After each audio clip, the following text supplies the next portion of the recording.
मेरे कंपनी का नाम थाइस्टिक बिजनेस कंसल्टेंट है। आज हम 100 कंट्री का इंडिया के साथ रिप्रेजेंटेशन करते हैं।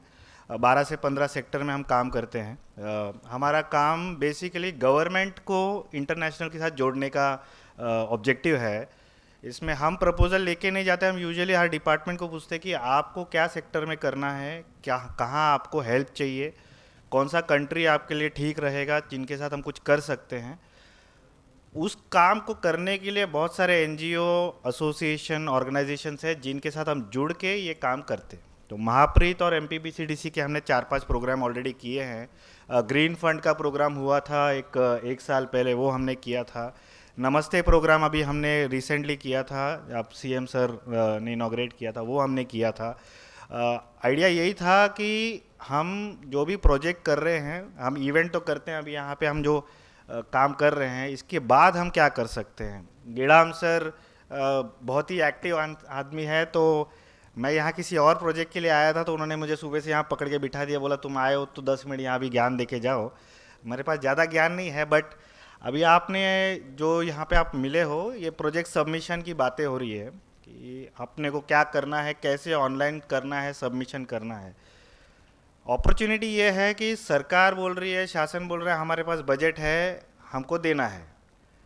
आपके पास लोग हैं जिनको इसकी ज़रूरत है।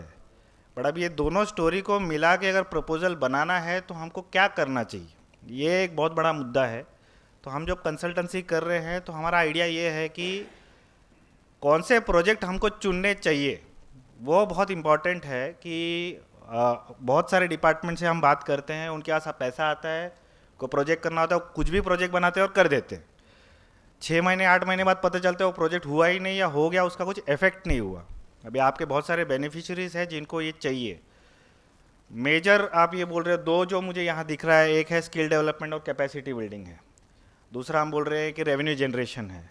रेवेन्यू जनरेशन में हम क्या कर सकते हैं। आज की तारीख में बहुत सारे प्रोडक्ट्स जो है एक्सपोर्ट हो रहे हैं, बहुत सारा नेशनल डिमांड है। अगर आप जाके बहुत सारे मार्केट में देखोगे तो उनको प्रोडक्ट मिल नहीं रहा है, ये एक प्रॉब्लम है।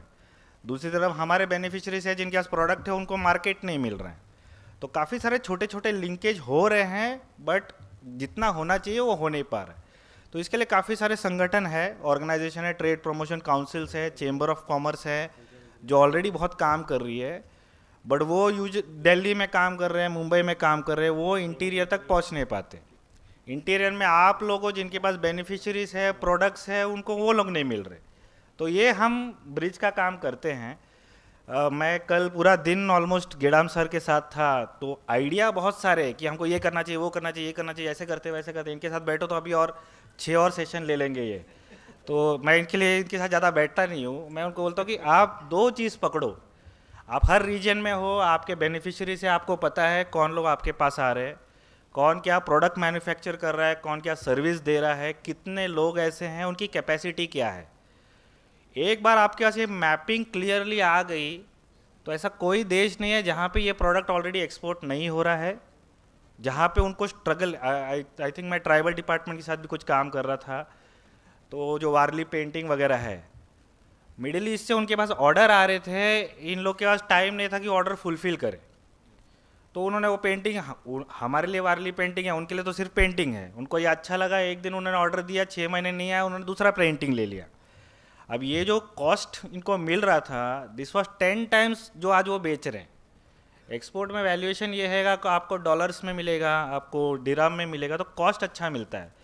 बट यहाँ पे कोई था नहीं जो ये सारे लोग को इकट्ठा करे। उनके पास 2-4 पेंटर थे, उनको बोला, वो बोला सर अभी 6 महीने बाद आओ, मैं 2 पेंटिंग बना रहा हूँ। बट ऐसे और 100 लोग थे जिनको ये अपॉर्चुनिटी मिला हो सकता है। तो जो ये अपॉर्चुनिटी लॉस है, ये हमारे बेनिफिशरीज तक हम पहुँचा नहीं पा रहे, क्योंकि हमको ये नहीं पता कि कितने लोग क्या प्रोडक्ट बना रहे हैं और उनकी कैपेसिटी कितनी है। डिमांड एग्रीगेशन जो है, हमने ये भी सजेस्ट किया है कि एक है कि आपका सप्लाई चेन है, आप प्रोडक्शन दे रहे हो, आप सब कुछ आपके बेनिफिशरीज के पास है। एक बार ये हमारे पास मैप हो गया, तो हमको सबसे पहले करना है कि डिमांड कहाँ पे है। तो मैंने सर को सजेस्ट किया है कि हम हर क्वार्टर में एक एरिया ले ले, यूरोप ले ले, मिडिल ईस्ट ले ले, अफ्रीका ले ले। These are all countries where we are exporting. काफ़ी अच्छा एक्सपोर्ट हो रहा है, डिमांड अच्छा खासा है। प्रोडक्ट वाइज अगर हमारे पास सप्लाई है, तो हम उन कंट्रीज़ को बुलाए यहाँ पे, उनके साथ एक एक दिन का बायर सेलर मैच करे या प्रोडक्ट लिंकेज कर ले, फिर वो बाहर जाके उनको पता चलेगा ये प्रोडक्ट इतनी कैपेसिटी का अपने पास इतने लोग सप्लाई कर सकते हैं। फिर आ जाता है क्वालिटी। तो स्किल डेवलपमेंट और कैपेसिटी बिल्डिंग जो है उसमें मेजर ये है कि हमारी क्वालिटी एक्सपोर्ट क्वालिटी लेवल है या नहीं। इसमें भी प्रॉब्लम ये है कि जो आज की तारीख में काफ़ी सारे ट्रेनिंग्स देते हैं वो यहीं के लोग हैं। कुछ कुछ तो मैं ऐसे लोगों से मिला जिन्होंने खुद एक्सपोर्ट नहीं किया बट वो एक्सपोर्ट ट्रेनिंग ले रहे।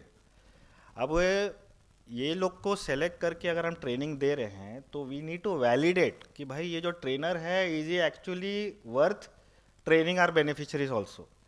स्किल डेवलपमेंट और एंटरप्रेन्योरशिप डिपार्टमेंट की तरफ से भी काफ़ी सारे ट्रेनिंग होते हैं, एनएसडीसी के बहुत सारे ट्रेनिंग होते हैं, but lot of people have just taken that validity कि हम ट्रेनिंग दे देंगे। अब उनके पास कुछ है नहीं, उनको फंडिंग मिलता है, वो 1000-2000 लोगों को ट्रेनिंग दे देते हैं, बट वो ट्रेनिंग के बाद क्वेश्चन आप लोग के पास आता है कि भाई आपके कितने बेनिफिशियरी को बेनिफिट हुआ।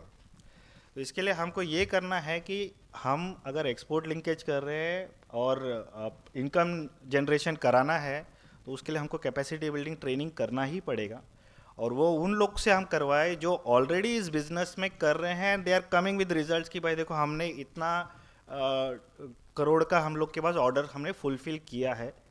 सिर्फ उन लोग को लेके आइए जो आपके एरिया में जो स्पेसिफिकली, सो ये जेनरिक जो लोग हैं ना जो सारा एक्सपोर्ट सिखाते हैं, उनसे मेरा एक्सपीरियंस है उनसे हमको ज़्यादा फ़ायदा होता नहीं।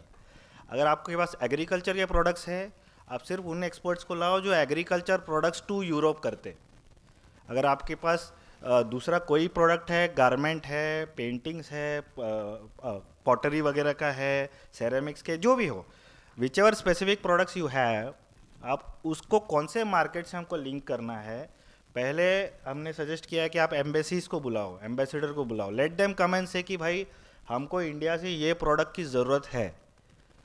उनकी तरफ से जब आपके पास आता है गवर्नमेंट की तरफ से कि वो गवर्नमेंट खुद बोल रहा है कि हम इंडिया से आज की तारीख में 10,000 करोड़ का ये प्रोडक्ट ले रहे हैं, मगर हमको फुलफिल नहीं मिलता है, हमारा क्वालिटी में ये इशू आ रहा है, फिर हम उसी स्पेसिफिक कंट्री के जो एक्सपर्ट्स हैं उनको लेके आके अपने लोगों को कैपेसिटी बिल्डिंग कराए। डिमांड आ गया, कैपेसिटी बिल्ड हो गया, फिर उसका हम एक लिंकेज ये करें कि धीरे धीरे हम कितना कैपेसिटी को फुलफिल करके वो डिमांड को सप्लाई कर सकते। ये एक रोड मैप है, थोड़ा टफ है, बट ये करने के लिए जो है there is a lot of efforts required. That is where I think PM Ajay is a right platform. But वही है कि अगर हम ट्रेनिंग दे रहे हैं तो ट्रेनिंग का क्या ऑब्जेक्टिव है। हम थोड़ा इसको अगर इनकम जनरेशन करके अगर हम ये बोल रहे हैं कि तुम ये सेटअप करो। एक एग्जांपल था, मैं आई थिंक कुछ साल पहले I was with some secretary level person, तो उनके पास बजट आया कि लोगों को ट्रेन कर दो, और एक टारगेट आया, तो उन्होंने गांव-गांव जाके महिलाओं को पकड़ पकड़ के चौक बनाना सिखाया, और उनका टारगेट हो गया। तो हमारे पास एक महिला थी जिसको कुछ नहीं आता था और उसके पास काम नहीं था। अब उसको चौक बनाने आता है, पर उसके पास अभी भी काम नहीं है, क्योंकि किसी ने उनको ये नहीं बताया कि आप इतना चौक जो प्रोडक्ट प्रोड्यूस करोगे वो आपको देना किसको है। अब वो डिपार्टमेंट वाला मेरे को बोला था चौक बनाना सिखा दो, तो मैंने अपना काम कर दिया। तो ये जो डिस्कनेक्ट है इसको फुलफ़िल करना बहुत ज़रूरी है। अगर आप इतना एफर्ट लेके आप करने वाले हो, आप अपने बेनिफिशियरी को सिखाओगे, सब करोगे, बट अगर वो उसको बेनिफिट नहीं होने वाला है तो आपका जितना भी ये मेहनत है that will not bring the result that is desired. दूसरा है कि आज की तारीख में इतना डिमांड है मार्केट में कि अगर ये हमारे पास पूरा डेटा क्लियरली आ जाए कि कौन से एरिया से कौन सा प्रोडक्ट है। आजकल तो इनफैक्ट अभी मैं चौधरी सर के साथ कहीं गया था, इतने प्रीमियम प्रोडक्ट्स हैं हमारे पास जो इंटीरियर से आ रहे हैं, जिसके लिए लोग 2-2 टाइम 3-3 टाइम कॉस्ट देने के लिए रेडी है। वो नेचुरल है, ऑर्गेनिक है, आजकल ये हेल्थ का थीम बहुत अच्छा चल रहा है। सिटी में तो वैसे ही मिल नहीं रहा है ये सब। तो ये सब जो है वैल्यू एडिशन जो है, ये बहुत अपॉर्चुनिटी है जो स्किल डेवलपमेंट में कर सकते हैं। तो मैं वही उसी से उतना ही मुझे एक्चुअली शेयर करना है कि आपके product wise, area wise, region wise आप हो, आप अगर इसको लिंकेज करो और मैप कर दो कि भाई मेरे जोन में दीज आर ओनली टेक 3, सब मत भी करो आप, बहुत सारे प्रोडक्ट होंगे हर एरिया में, आप टॉप 3 आपके रीजन का कौन सा प्रोडक्ट्स है, उसमें कितने लोग हैं, कितना क्वांटिटी हमारा डिमांड सप्लाई कितना हम कर सकते हैं, ये अगर भी मैप होता है तो हम उस प्रोडक्ट के लिए कौन सा कंट्री एक्चुअली बेटर है वो कंट्री को किस तरह का प्रोडक्ट चाहिए, उस एक्सपर्ट्स को ला के ये कैपेसिटी बिल्डिंग करे और वो एंड टू एंड सप्लाई करके एग्जीक्यूशन तक लेके जाए, तो इनकम जनरेशन का पूरा आपका जो स्ट्रक्चर है वो कंप्लीट होता है। और ये 2-3 साइकिल एक बार चल गया ना, फिर कोई हमको पूछेगा नहीं, they it will be on auto mode. एक बार बायर सेलर मैच हो गया, उसको पता चल गया कि मुझे यही प्रोडक्ट करना है, ऐसे ही करना है, उसने इसको सिखा भी दिया एंड मार्केट में चला गया, फिर ऑटोमेटिकली चलेगा। And then you can have more employment also, more productive work also, और ये आपका जो पैसा आप ट्रेनिंग वगैरह में इन्वेस्ट कर रहे हो इसका आउटकम भी आएगा। तो I think we have 2-3 very big markets now. तो for example Africa and all is huge export potential. मैंने एक्चुअली प्रपोज किया है कि एटलीस्ट हम 1-2 कंट्री के साथ ऐसे एक रीजनल वर्कशॉप ले,